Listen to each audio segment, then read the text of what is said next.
Hey, this is Jerry Legier, and you're listening to the Northern Report. Well, good morning, good afternoon, and good evening, friends. Welcome to the Northern Report. I'm your host, Sean Burns, and I'm coming right at you from Winnipeg, Manitoba, Canada. Here on the Northern Report, I aim to shine a light on emerging and existing Canadian talent, as well as some of the legends we're still lucky to have with us. My guest on today's show is Jerry Legier. Born and bred in the East End of Toronto, Ontario, Jerry is a well-respected and prolific singer-songwriter with an impressive body of art. Legier has received praise from those in the know, as it were, and has been showered with accolades from critics and musicians alike. He has been called one of Canada's best by Acclaim, a gifted storyteller by the Toronto Star, and one of the best Canadian songwriters by Rolling Stone. Ron Sexsmith, Jim Lauderdale, Michael Timmins of Cowboy Junkies, and yours truly are known fans and supporters of Jerry Legier's. He's seemingly always hard at work on something, and his all-in, dedicated approach to life as an artist is something that I have a lot of time and admiration for. The pandemic forced the rescheduling of an extensive tour behind his fantastic 2019 record, Time Out for Tomorrow, but that didn't slow progress down. The record, which garnered fabulous reviews, helped increase the buzz surrounding Jerry's work, despite not being able to tour the record. He's used his time and efforts wisely in the months since, releasing his Songs from the Apartment album, a poetry book entitled Just Like the Nightbirds, a handful of singles, and for subscribers to his mailing list, well, they're in for a real treat later this week. We'll talk about all of that and his journey from making homemade CDs in high school to being signed by Latent Records. I hope you'll enjoy my chat with Jerry Legier. Hey, Hey man, how you doing? good. How are you? Good to catch up with you like this. No, definitely. Thanks for asking me. I've got a whole bunch of questions I've kind of always wanted to ask you because you always seem like you're up to something, and I really dig that. Yeah, I've always liked to stay busy because that's sort of now that I've as I get older and stuff like that, looking back on my whole life and stuff, my dad has just had this crazy work ethic since he was a kid. I think I really get that part of it from him. He grew up quite poor in Newfoundland, and he always had like a couple jobs from the age of 12 or something. And he's in his 70s now, and he's still constantly working on stuff. He finally fully retired last year, but he's constantly working on stuff. So I think I get the work ethic from him, and also a thing that Leonard Cohen used to say when he was asked like what success is to him. And he came from writing poetry books and stuff like that, in the 50s and 60s before his recording career. And these books would sell, 100, 200 copies and then be forgotten. But then 20 years later, they're selling 200,000 copies, 500,000 copies. So he said you have to look at success a different way when stuff like that happens. And I see success as survival. And I think that's what it is for me, It's survival for me, is creating and working on stuff, and it's just a way to keep feeding myself, and then hopefully people dig it and are into it. Yeah, it's like so few of us that do this are going to get rich. And if you can do stuff that you want to do that you really believe in, like I think that's the most important thing, is to be able to stand by the shit that you've put out.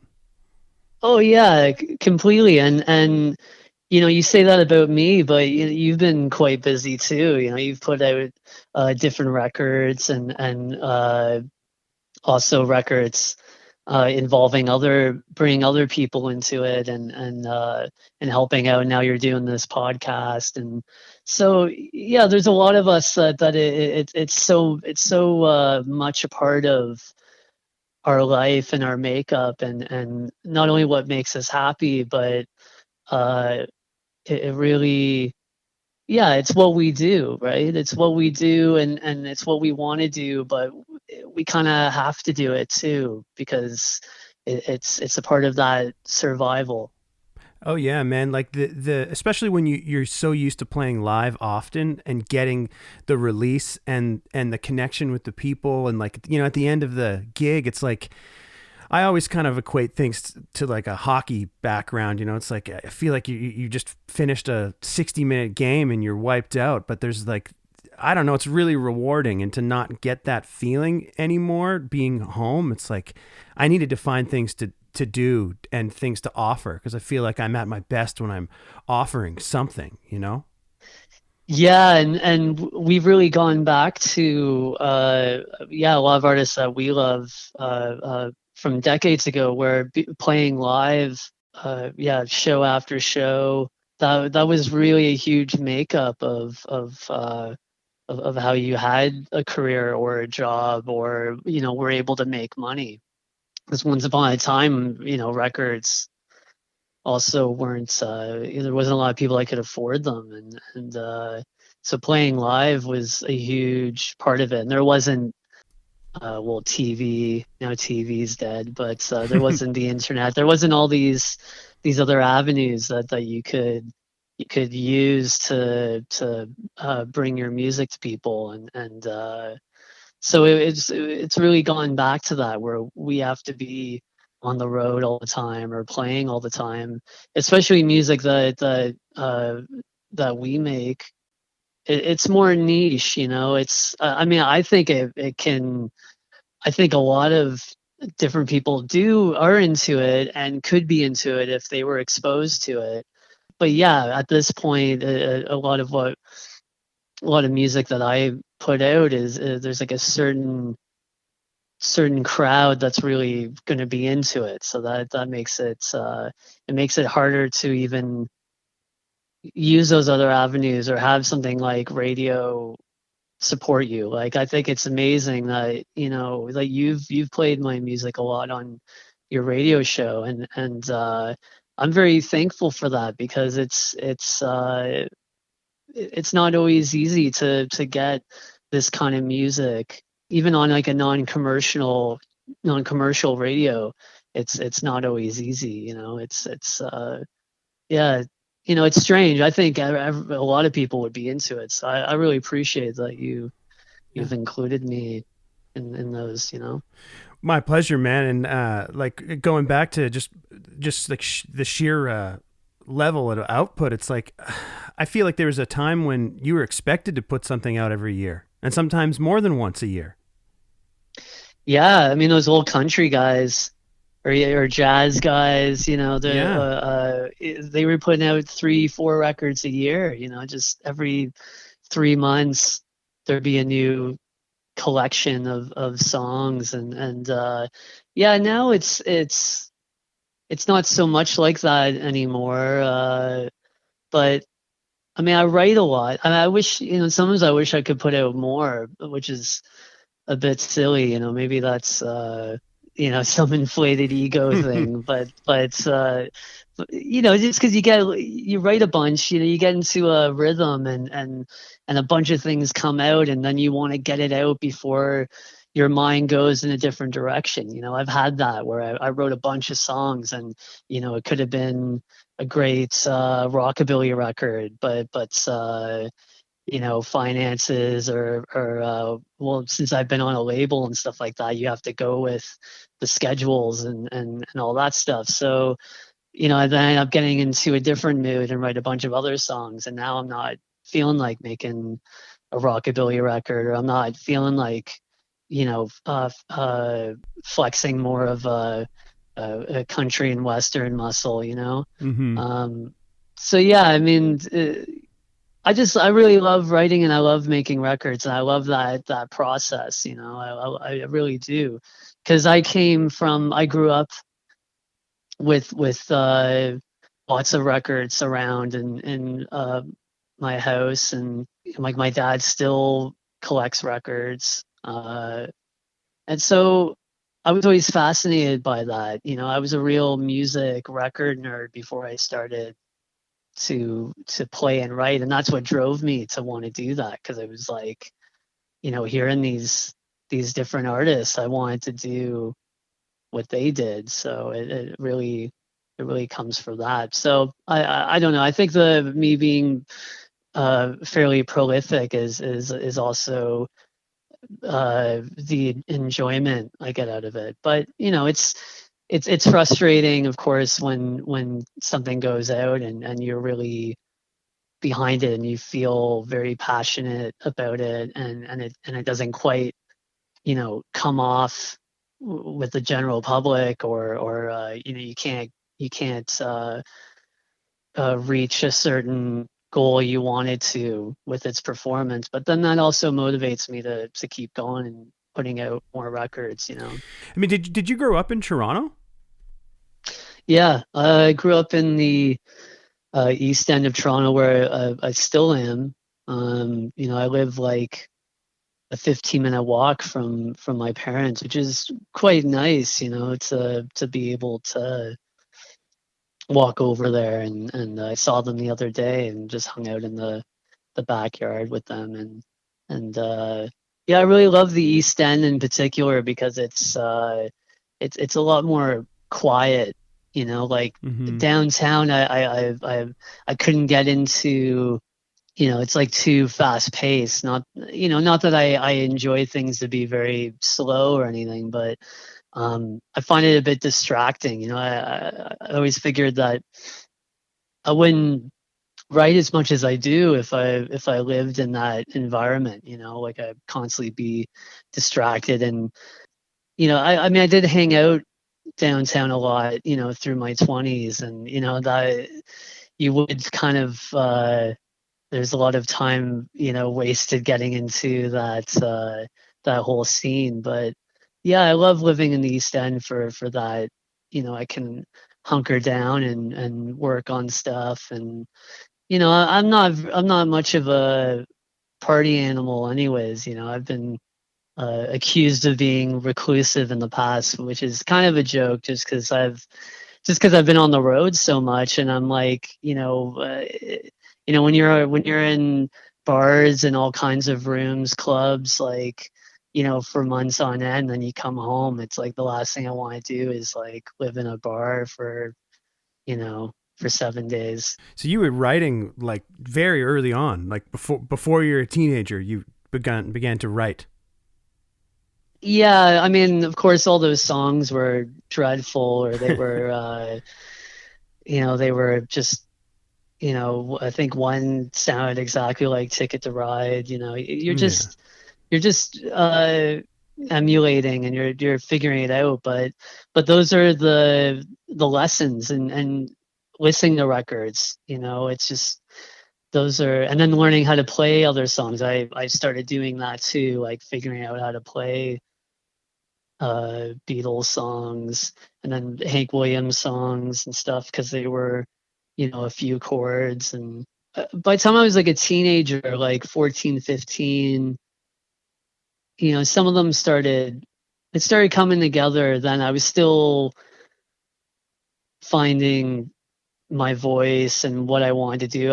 For a little bit, I was sounding like David Bowie, because I was listening to David Bowie a lot. So I had this kind of slight British accent, and I was playing, more rock and roll and stuff, just trying different things out. But the songs were starting to get better, where there was like a more of like a structure, and my voice was changing, which was good, because it's still kind of high, which is why I can do those Hank songs really well. But Yeah.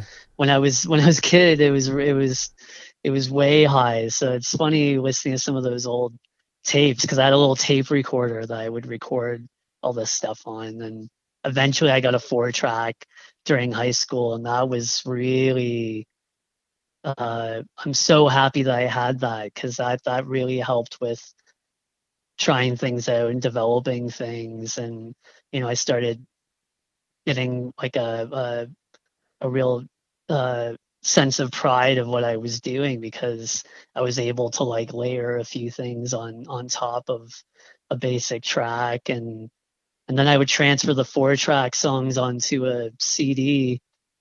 And during high school I was selling CDs for $5, and not a lot of my friends, actually none of my friends bought them. I mean, when I started playing live, my friends never came to see me, but I started selling these CDs to teachers, and I guess I sold them to some classmates. But a friend of mine recently sent me a link uh, to Discogs, Yeah.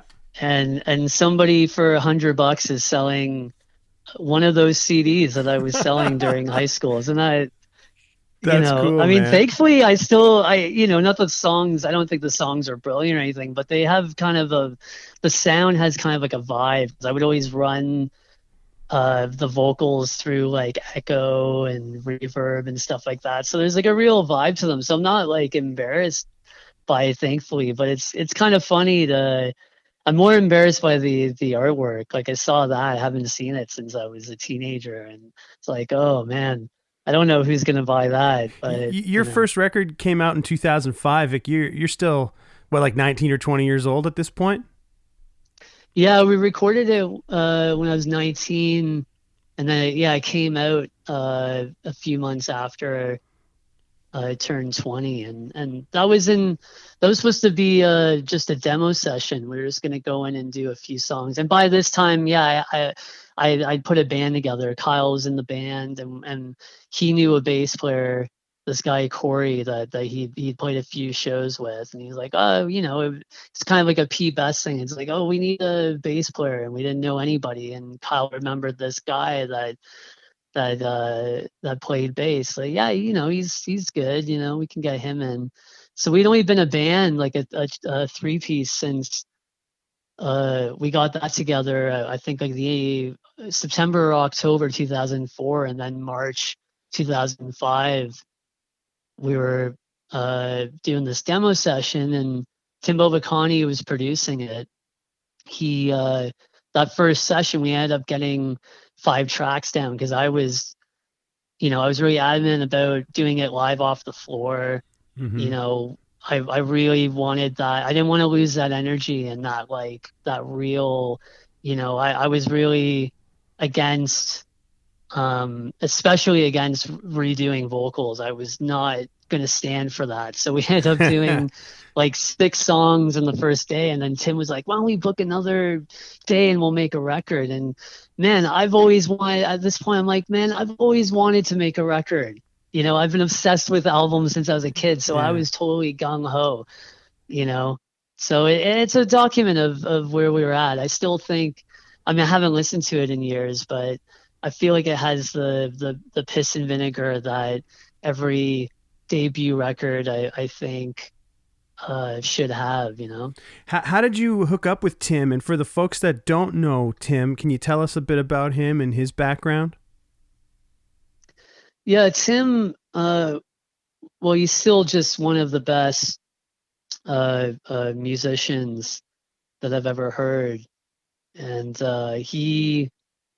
Most people who do know him would know him from being in Ron Sexsmith's band for many years, and also playing with in Burton Cummings' band the last while now, years. Mm-hmm. I don't know when he joined that band, but he's still playing with him. But he's also done a lot of session work with people like Jerry Lee Lewis, and in the '90s he was in Kim Stockwood's band, and Oh, right on. yeah, and I met him. I was 17, sneaking in the bars, during going to like open stages and stuff like that. And up the street from where I lived, there used to be this bar called Mackey's on the Danforth, and on Sunday nights they had an open jam. So I went there, and it was hosted by Terrence Gowan. You know Gowan? Yeah, I actually know. I Yeah. ran into Terrence. I forget where, but he was really cool.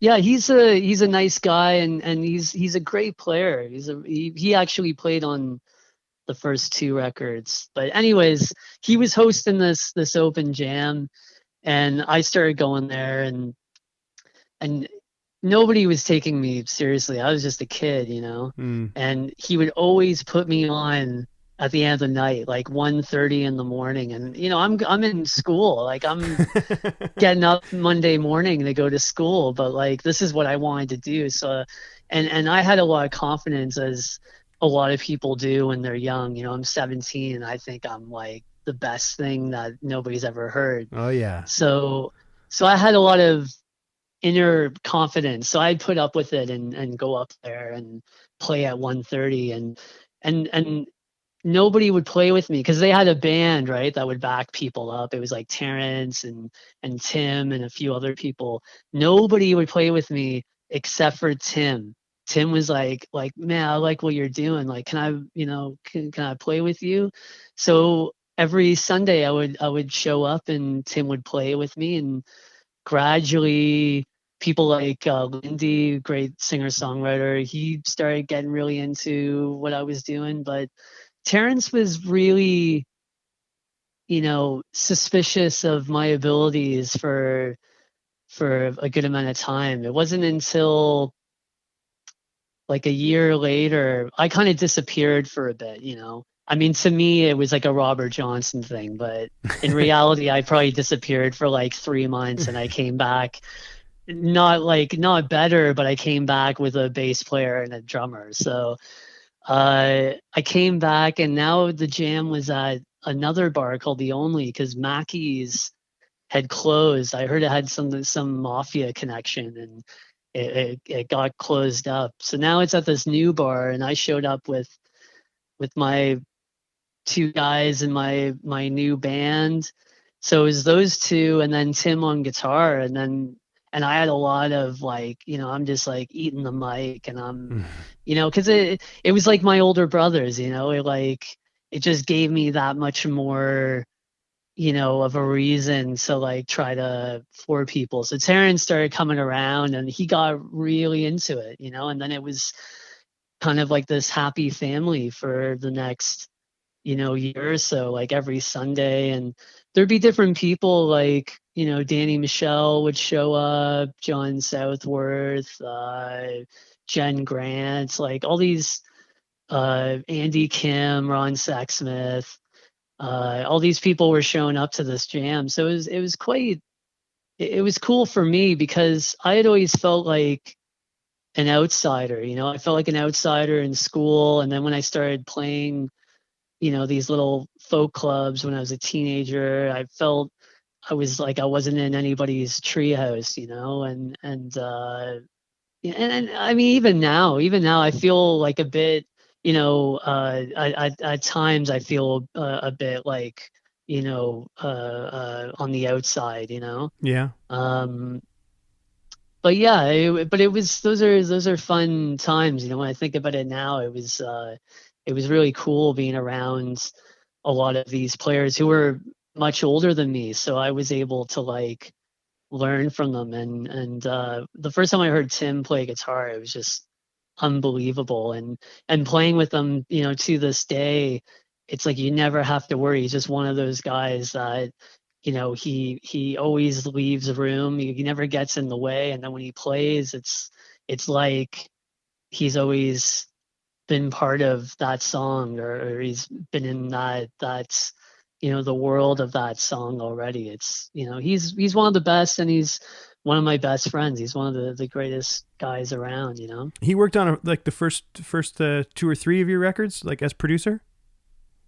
Yeah, the first six records. Oh shit. He yeah, the first six he produced, or he one was co-produced with Don Kerr, and another one was co-produced with Josh Finlayson from the Skydiggers. Okay. Um, just because I wanted to have, I always loved working with Tim, so I still wanted him there because he's one of those guys I just he isn't he gets ideas every second, from hearing a song, and but then there was like a couple records where I thought it would be cool to have, Don or John, or sorry, Josh Finlayson, because with that record with Josh and Tim, I was really going for like that early Lightfoot vibe, those United Artists Mm-hmm. records where they're so full sounding, but they're like mainly acoustic. It's like two acoustics and a bass. And it was like, I want to have a record that sounds like that, So it was good having Josh there too to reinforce that and keep us on track. I mean, the last like 15 or 16 years or so, you've put out like a ton of music, maybe 10 or so full lengths. There's a live album, it's retrospective, some EPs, and a number of singles. It's kind of hard to determine how many based on the Bandcamp and Spotify pages. What's the official number of records for you? Yeah, well now I put that Apartment album out last year. Um, so I've put out 10 albums, and then I put out a few albums with like side projects that I have. I put out the first album with Cowboy Junkies label Leighton Recordings, and it didn't do as well as, I mean, Mike is a beautiful guy and he certainly knows how things are. So, I mean, he never said anything negative, but I knew that the album didn't do as well as we were hoping. So I was kind of bummed out about that. And I felt more pressure because, it wasn't my money anymore. And it wasn't, there's more people involved and, uh, I'm trying to keep things afloat. So I was feeling a bit like, run down. So I started this crazy band, the Delphis. I had no expectations and there was no pressure. It was just like a crazy band. And so we put out 2 records and yeah, and I put out a couple other things. So yeah, under my own name, it's been about 10 records and a live record and then like a few with other crazy, out of the box bands that I've put together, So it's, yeah, I can't, it's weird that it's crazy that I guess they add up, right? Oh yeah, yeah, especially when you're going every year or so. And well, what was the first one with Latent? That was a record called Early Riser. That's the first one And I've heard of yours. yeah, I think that's when I met you. I think I saw you guys in 2017 was the first time, and maybe the time, Okay. yeah, the time you were here before that. I think you had your band. I was on the road. My wife was working at the club, and she bought the record. So that's the first Okay. one. Yeah, Okay. and then when you guys rolled through, it was just you and Dan in Right. 2017, and I Right. think you were meeting up with the rest of your guys out west or something like that. So, That's uh, right. I remember that now. Yeah. yeah, Yeah. That was the Nonsense and Heartache record we would have yes, been yeah. So touring. Yeah. So how did you get on their radar, and what's it been like? Like they've been putting out all of your records since then, I guess, except for like the Apartment one. Yeah. Yeah, rightfully so. They didn't want anything to do with that record, and we're totally cool with me putting it out, especially at the time because that was the beginning of the pandemic. So Yeah. it was a nice thing to put out at that time. Um, yeah, that ended up coming about. Well, the first time I met Mike Timmons uh in the Junkies was through Josh Finlayson because the Skydiggers have been signed to Leighton since I think, well, the late 2008, 2009, something like that. It was after we made Josh, Tim and I made the record together. He wanted to introduce me to Mike and also demo some songs. So he took me over to their old space, their old studio, and I played a bunch of songs that ended up being on the next record, Traveling Gray. And yeah, so I demoed the songs, and Mike dug them, and he emailed me and we're sort of like loosely talking about making a record together, and he was saying like, well, I wouldn't be able to put a record out, this year or next year. It'd have to be the following year because there was too many projects on the go, and like, budgeting and stuff like that, he couldn't put it out. And I don't know, it's like when I look back on it now, it's so stupid, but whatever. I'm like 25 at the time, 24. Yeah, 24. And I'm like, no, I'm ready to make a record now. I want to make a record now and put it out. And he's like, well, sorry. So that didn't work out. I moved on. I put out the next record, whatever. But all things happen for a reason. We still kept in touch, and everything was cool. So 2013, I'm about to go see the Skydiggers at Hughes Room here in Toronto, and I get out of the subway and I'm walking. I end up seeing Noel Webb, their drummer, walk into the venue. So I catch up with him and we're talking, and he's raving about the Cowboy Junkies' new studio. And I was telling him, yeah, I'm gearing up to, I really want to start recording a new record. And he's like, oh, well, you gotta check out this new studio and talk to Mike. And so he told me where it was, and I guess I had Mike's email anyways, so I emailed Mike the next day or whatever it was, and he was like, yeah, sure, come by. So I came by and we got to talking. I looked at the space, and he was asking me, well, what kind of record do you want to make? And we started talking, and I gave him the last couple records I had made. I'd put out a record in 2012 called Some Folks Know, and I gave him those 2 records. And yeah, we were just talking more, and then he said, I would love to make this record, and he offered to put it out on the label, and that was great. Like, you don't need to be on a label. We all know that. I'd already put out 6 records on my own. Not that I really had the money to do anything with them. And I was so, I was like $30,000 in debt at the point of this conversation with Mike. Yeah. I was like, so, talk about like throwing your just going for it, right? But yeah, so like I was,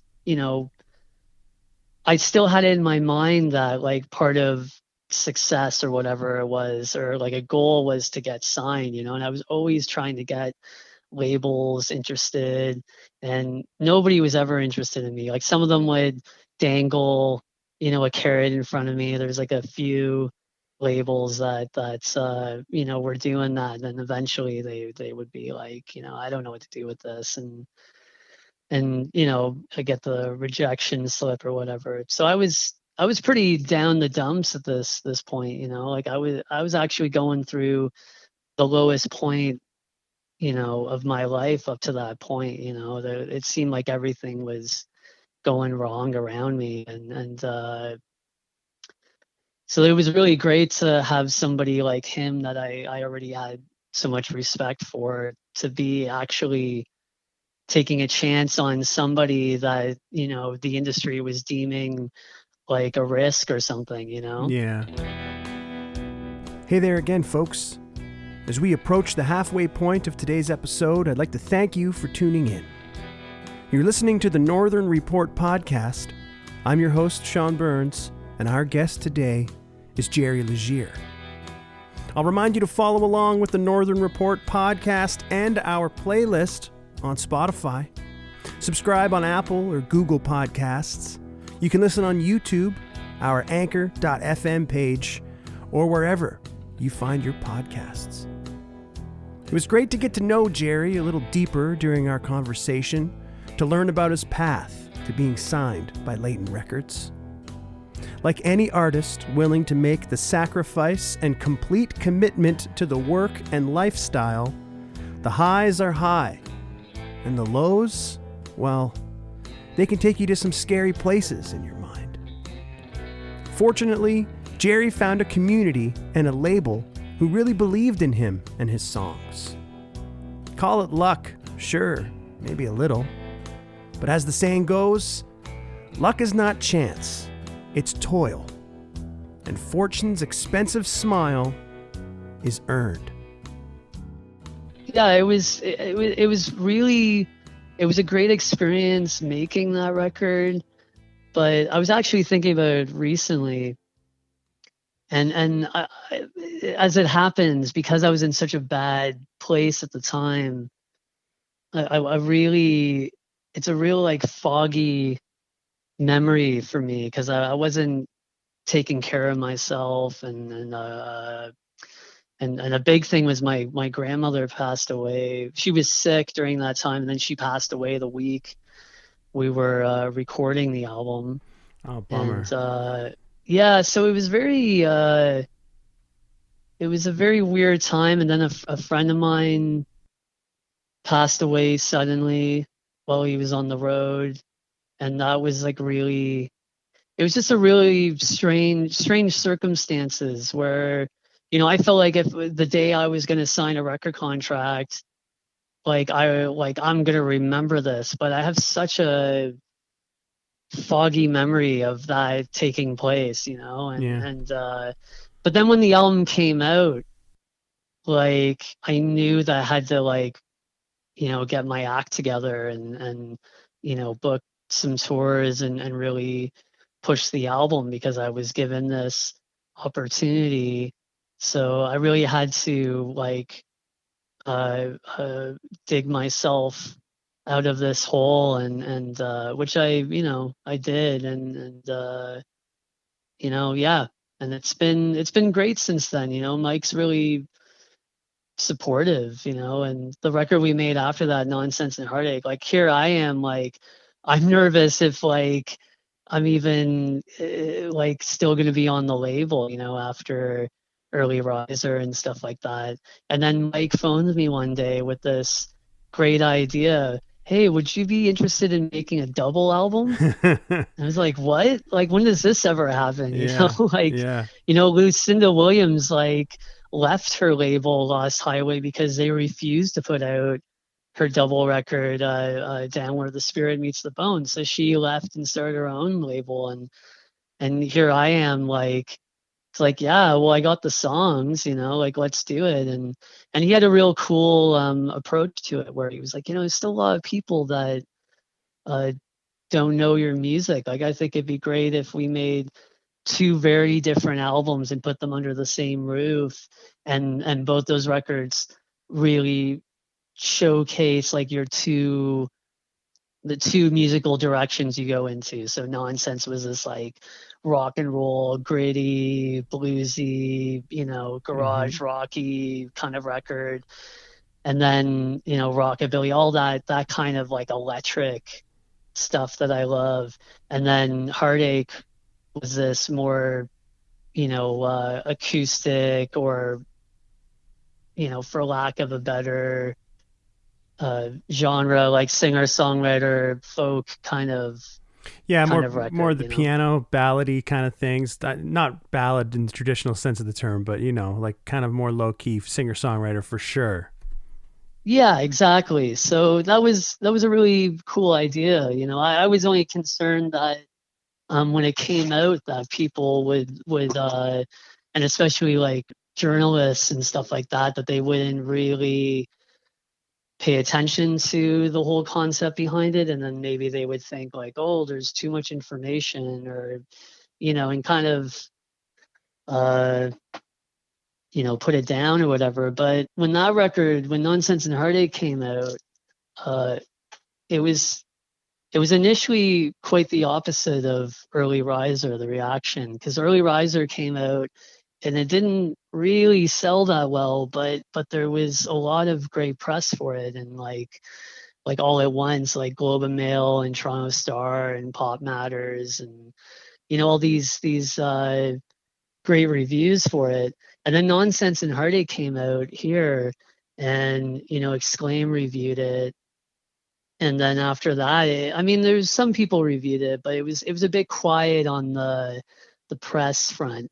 So I thought, like, at the time I was like, oh shit, like double record, like maybe that scared people off. But then a year later, the album was re-released overseas through uh, this label distributor, Proper Music, and it was re-released there, and they really dug the whole concept and vibe of it, and that's really what like started uh getting me more attention over there. Like I'd had like little trickles in the past with records, but there wasn't really much. And Nonsense and Heartache, like, really, it started getting a good amount of attention over there. So Yeah, you guys would have been over there a number of times, I guess, and you've toured through the United States as well, I think, and all over Canada. Like, had you been doing the hard touring before Early Riser?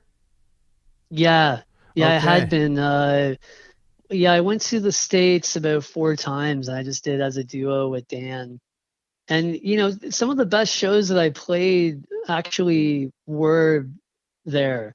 And I did 2 shows in Nashville, part of this concert series, Music City Roots, that's hosted by Jim Lauderdale. Yeah.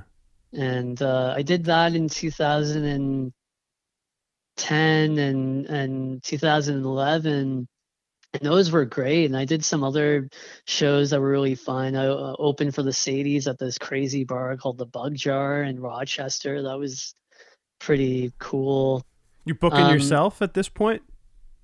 yeah, and I still do. Like I thankfully I do have, after our first tour overseas, which I booked myself, which took years off my life, but I'm No glad that I kidding. did Yeah. it. Because then I end up picking up an agent after that, and I've been thankful for that. But in the States, I didn't have anybody, and here in Canada, I still don't have anybody. Like Wow. which is very, it's at the point now where it's very odd to me that we haven't found somebody cool to jump on board. But anyways, whatever. I've toured Canada a lot now that it's pretty quick to get tours together and stuff. But the States was yeah, that was like that was definitely many hours of like research and work and emails, and I'm sure, as it's like for every 100 emails you send out, you get one back. And eventually I was getting those tours together. And I mean, the sad thing about me touring in the States was it was starting to get better, but I was just like, I was just, the losing my shirt. I was losing like drawers of shirts. Like I was losing so much money. It was like an open wound of like, it was like a gash of money spilling out. So it was really expensive to go over there, and then you're dealing with work permits and all this, so Yeah, and you're just taking one other guy with you. You're not even bringing your full band, right? yeah, I couldn't, yeah, I mean, there's no way I would have been able to do that. So yeah, I haven't been back to the States in quite some time, but I'm hoping with the next record, in 2022, well, we can, if everything, of course, is cool and stuff, we can go back there. I'd like to. There's different promoters in pockets that have expressed interest in getting me there. So I would like to get back there, because yeah, we toured there. Yeah, it was 2008, 2009. Yeah, I think we did it for every year up until 2011, and then that was it. But I mean, yeah, that's the configuration that I first saw you in. Like we said earlier, just you and your bass player Dan. And when I walked in, I'll be honest with you. I was like, oh shit! Like it's acoustic guitar and electric bass. Like I've very rarely seen anyone pull that off. But not only did you guys Yeah. pull it off, but it's like super strong. And Dan is a great bass player and sings really good harmony with you too. So when did you find him, and how long has the situation been together as a band? Oh yeah. Well, I agree. By the way, yeah, great bass player and beautiful harmony singer. I mean, he has a great voice and he's a Yeah. great musician. And I think also he's a great bass player because it's not his first instrument. He's actually amazing guitarist. So and he's a songwriter and he had bands before that he fronted. So he really knows how to back me up as a singer songwriter and stuff like He that. plays really tasty parts, like Basil Donovan, like the Elvis Costello and the Attractions. It's like sometimes he's playing a lot of notes, but they're not getting in your way, and it's all really Yeah. musical. Like it really adds a lot. Like a huge fan of his playing. Well, yeah, we met Dan through James Mackay, who was in the situation for a long time, and it was his birthday bash. He was having a birthday bash in 2007. What are your tunes like when you bring them to the guys? Like, are they pretty fleshed out, or are you sort of trying to include them in building the tunes? Well, I usually have a like a feel in mind, you know. Yeah, I have some sort of structure in my head of how I want the arrangements to be, but I'm definitely I definitely want them to bring themselves into it. You know, like I haven't.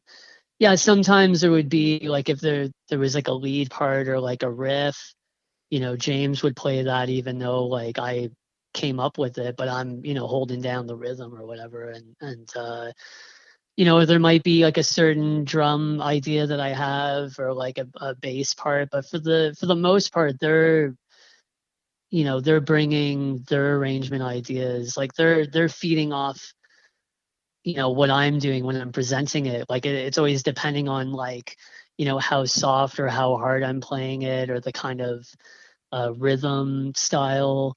But then other times, you know, they will change the feel or groove of the song. Like there was one that we were doing really well in the studio, like getting through a bunch of songs for the nonsense part of the album. And, you know, I was like starting to run out of songs. So I was like, oh, well, I have this one. I don't know if it's anything. You know, I like the words, but I didn't really know what it was. And I just started playing it and instantly Kyle started getting into this groove. It's for this song, She's the Best Writer You've Never Heard of, you know.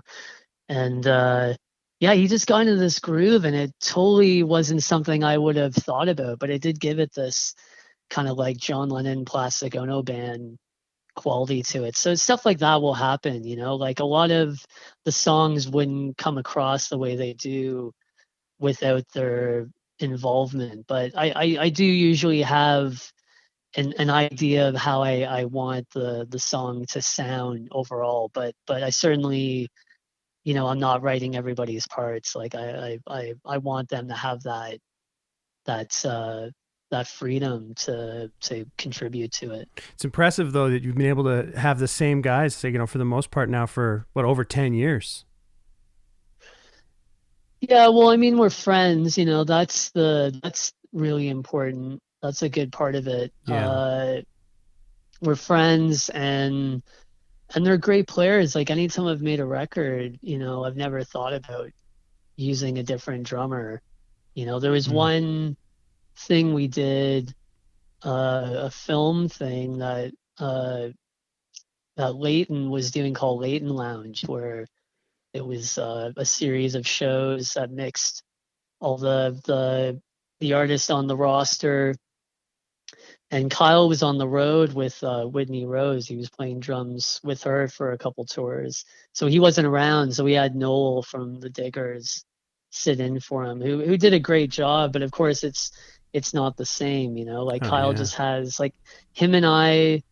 and Dan, but like, Kyle and I have been playing since we were teenagers. We just have this, like we read each other's minds. Like he always knows where I'm gonna go with things, it's pretty special, It's I compare it to, Tom Petty and the Heartbreakers or the E Street Band or, the Attractions when the times were good.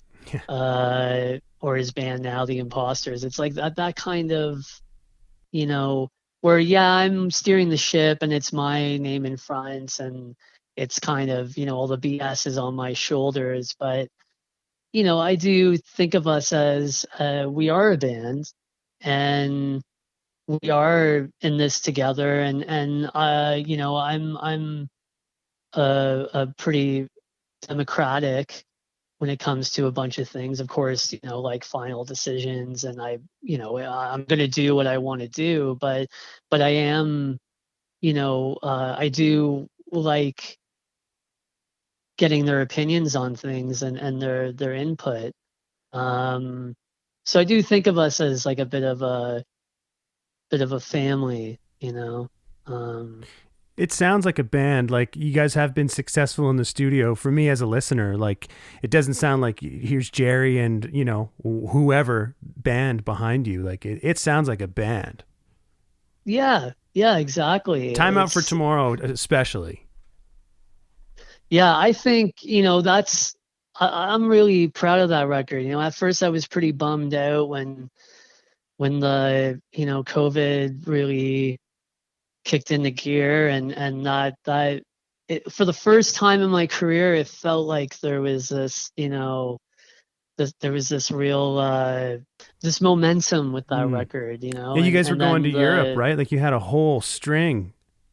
yeah, and then we're gonna do across Canada and all that stuff, and then things stopped. But there's always more records to make, and it actually did succeed in different ways, that record, and it's been like certainly the best selling so far. I've definitely gained more fans with that record, and I'm really proud of it. Like that record, the sound that's in my head that that we're always striving for when we go into the studio, like you get there's that sound in your head and you never get there. And I didn't get there with Time Out for Tomorrow, but that's the closest that I've come to getting what I hear in my head. Yeah.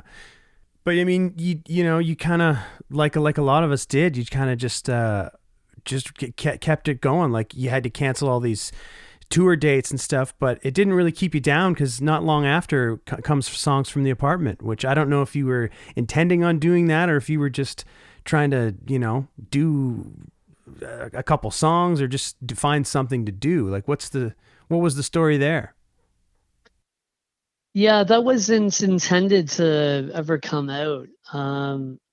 But yeah, as we were getting into March and there was like the stay-at-home orders, and I was pretty stressed out from having to cancel these tours and not knowing how I was going to recoup a lot of the money that had already been put into promoting the shows and stuff like that. So I thought about putting like a collection of songs out, and I had all these songs just sitting there because some of them were songs that just weren't chosen as contenders to go into the studio for Time Out for Tomorrow or Nonsense and Heartache or Early Riser. There's one song that um could have been on Early Riser if we'd gone to the studio with it. But I always love the songs. There's always a lot of great songs that never see the light of day just because there's too many, and with records they have to like live in a certain world. There's like you're almost like telling a story, so they have to go with each other, or you have a bunch of songs that are too similar in feel. The three of them are amazing songs, but they all kind of have they're all kind of saying the same thing. So I went through those, and it was quite therapeutic for me. And I decided to put it out on vinyl because it gotten such a great reaction from fans and supporters, and it's turned into like one of my favorite records because uh there's just a real raw intimacy about it, because I'm not thinking besides Mike Timmons,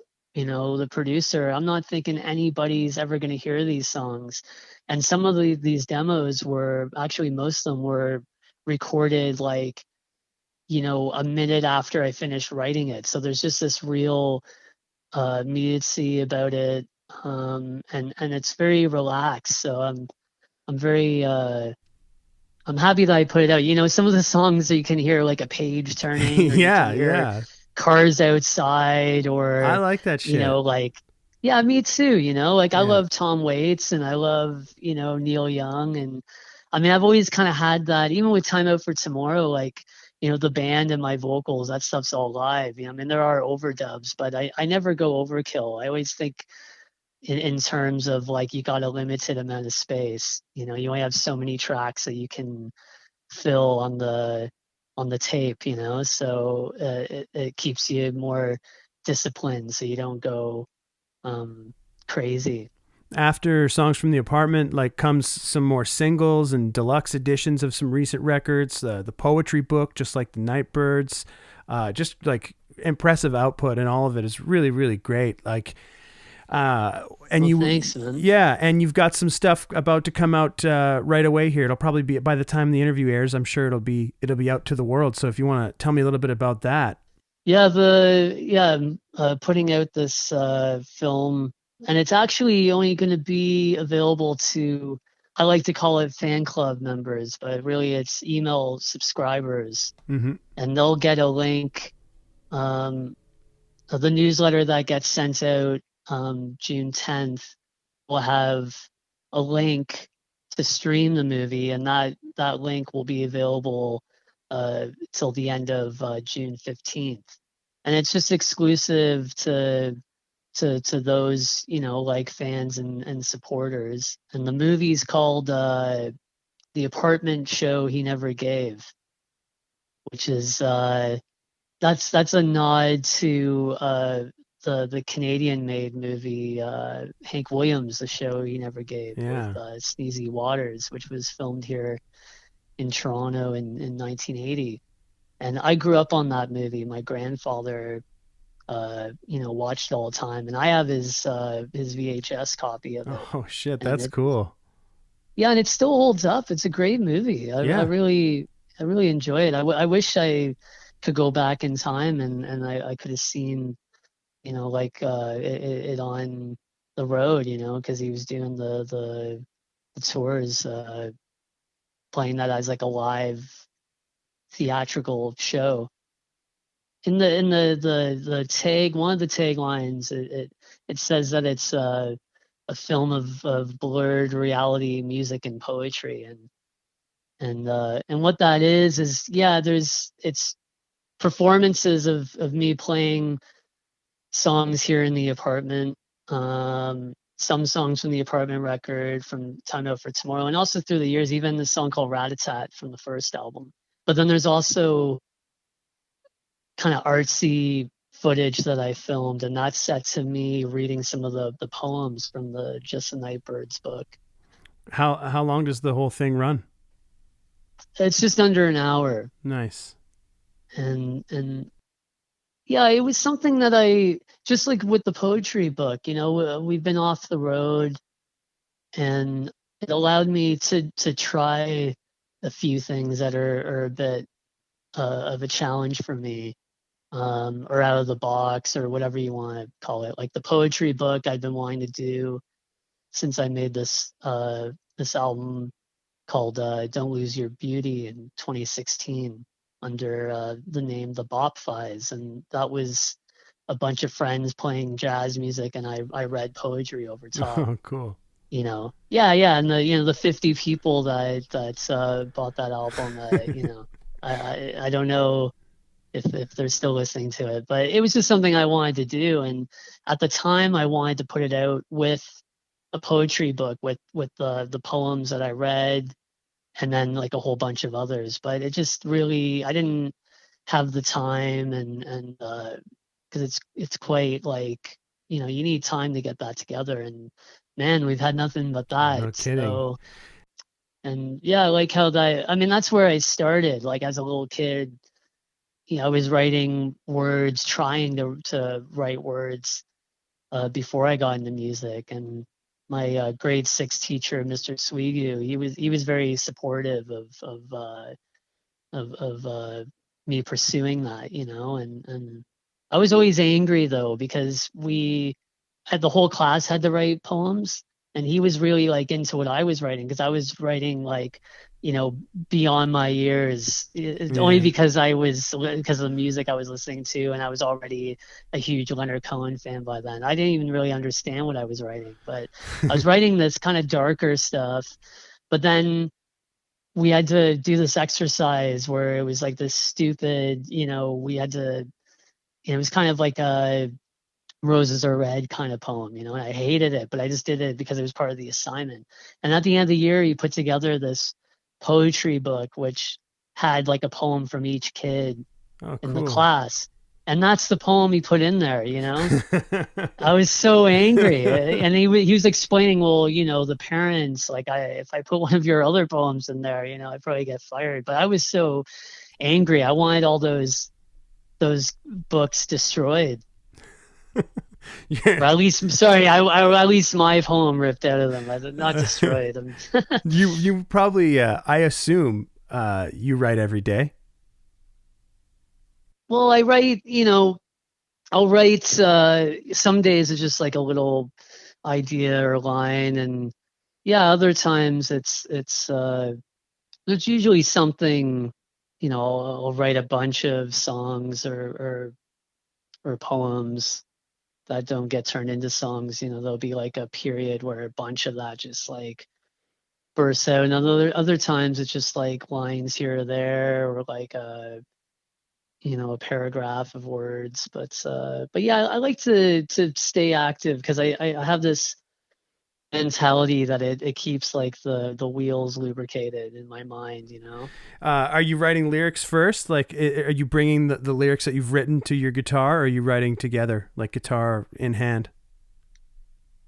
Well, those are the best ones. I love when that happens, when the words and music come at the same Yeah. time. Generally, there's more cases where I have words first just because I write more lyrics than melodies. So there's usually more words hanging around that I'll find a melody for it or whatnot. But the best times is when it all comes together. It's pretty mystical in that way. Any favorite Jerry Legier songs? I always loved this one called "Treating You Good" on Traveling Gray. I've also uh, rediscovered a song on my Some Folks Know album called "Old Soldier," which I originally wrote kind of like a Lightfoot type tune, and that was actually a case where I wrote the words years before, and I was just flipping through a notebook, and I saw those words, and I was like, wow, this is just, I already heard the music in my head, like when I was like reading the words, because they had like a certain rhythm to it. So that when I rediscovered those words, the music came very quickly. And I like how we did it with the band. It turned from like a Lightfoot song to this real, like a faster country rock, like barn burner on the album. But lately I've been playing it more how it was written, and fallen in love with it again. But yeah, I like those, and I really love a piano ballad I did, Pawn Shop Piano on Nonsense and Heartache. And oh, and on Time Out for Tomorrow, a song called I Would. I love the simplicity of it, and like that's just, I think, one of my favorite songs that I've written, because it just it sounds, I could hear somebody else doing it, you know? Has the way that you're writing or the amount that you're writing changed since you've been home and off the road? Yeah, I mean, cause I've had way more time, so I definitely, uh, I was gifted an old 4-track some months ago. I had a different 4-track throughout high school that I used a lot, but that, I had it repaired so many times that it just wasn't worth it anymore. So I had this one, which is the model after the one Springsteen used for Nebraska, Mm-hmm. which is kind of cool. So I was gifted this, and just like in high school, it's like it motivated me more to like write even more songs. I was having so much fun like working on the 4-track and like layering stuff. So, and it's been very helpful because I haven't been able to play with the band, and Mike and I right now are narrowing down songs of like what we're going to go into the studio with. And so these 4-track demos have been great to like sketch out ideas. So I ended up demoing like close to 50 songs. So it's been quite a task. Like, right now we're trying to narrow it down to 14 tunes. But yeah, I wouldn't have written that many songs if I'd been on the road. Cause I'm one of those people that, I mean, not that I've tried very hard, but like, I don't, I don't find it easy to write on the road because you're constantly moving. Like we're a Yeah. lot of times we're playing in a different town every night, and there's, and then hopefully you're doing some sort of press to help like, promote the shows and whatnot. So I don't tend to write a lot on the road. So I definitely would have written less songs. Yeah. So when are you guys planning on going into the studio for this next one? Well, if if the numbers are down and everything seems to be getting better, we're hoping to get back in July. Oh, nice. So yeah, I'm hoping for that because we are. I don't want to say too much, but definitely the goal, the idea is to have the new album out.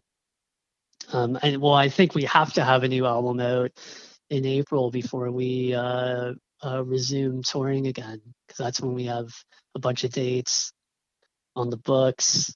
Our dates over the tours overseas have been rescheduled for April of next year and stuff like that. And I mean, Time Out for Tomorrow, like it's yeah, we can't. Yeah, we'll have a new record out in time, but it does mean that getting some other things in a row. So like having this 4-track to sketch out the ideas has been very useful because we'll have more of an idea like when we go in to just knock it out. Think you that in the future you would release some of the ones that don't make the record from the 4-track as another collection of their own? I have thought of that because I do really like these little machines, they just have like a sound to them. They Oh, have a yeah. real vibe to them, and I run them through Echo, which just kind of gives it some extra warmth, and yeah, there's certain songs that just they work very well on it. So yeah, I could see that happening at some point, like putting out a little collection of tunes on it. You guys have a like a pretty solid run shaped up, I guess, for all those rescheduled dates, and then would the plan be to come across Canada as well at some point next year? Yeah, definitely. Definitely. I want to get back, yeah, out west and out east, and yeah, I want to do it all. I'm definitely missing the road, It's part of it's part of the what keeps the pulse going. So I'm looking forward to that. Dynamite. Well, thanks for taking the time to talk to me, man. I've taken up enough of your Yeah. day. It's nice to catch up with you. I appreciate you joining me here on the program.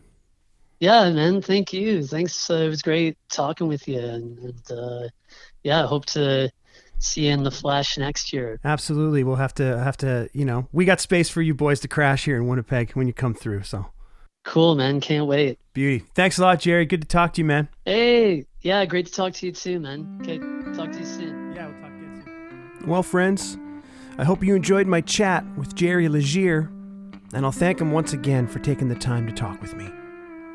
Listen to Jerry's impressive collection of records wherever you stream music for a nominal monthly fee, though I encourage you to head to his Bandcamp page, jerrylegier.bandcamp.com, or to his website, jerrylegier.com. You can also find his work with both the Delphis and the Bopphis on Bandcamp or on your preferred streaming service.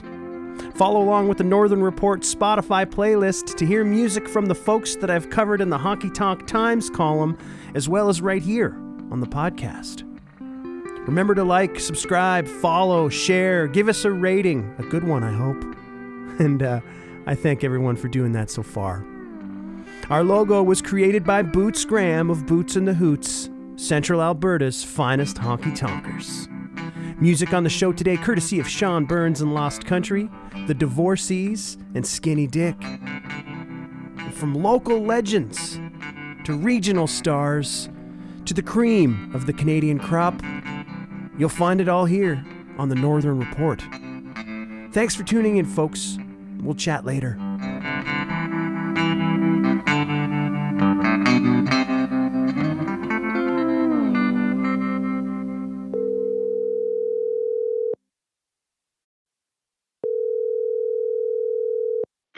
Hey, bud, what you got for us tonight? a bird just landed. Now it's gone.